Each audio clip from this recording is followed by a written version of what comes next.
guarda-roupa, um vestido de noiva e um véu, um lençol que cobriu nossa cama quando estávamos em lua de mel.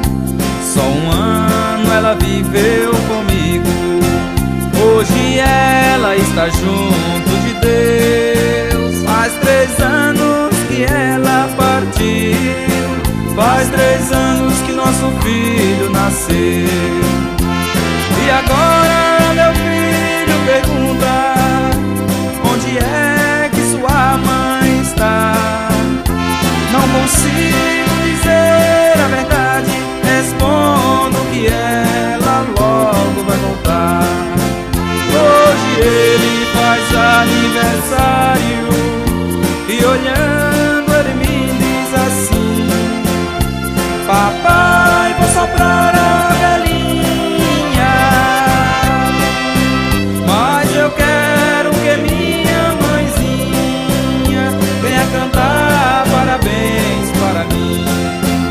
Hoje ele faz aniversário e olhando ele me diz assim: papai, vou soprar a velhinha,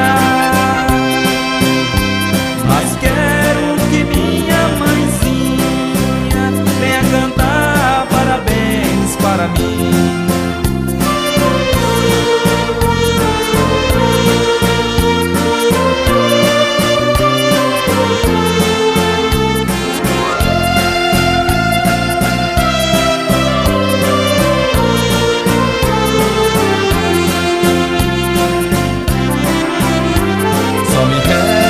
Em meu guarda-roupa, um vestido de noiva e um véu, um lençol que cobriu nossa cama quando estávamos em lua de mel.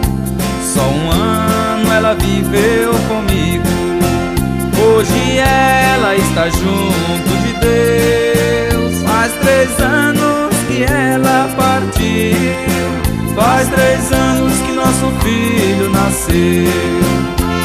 E agora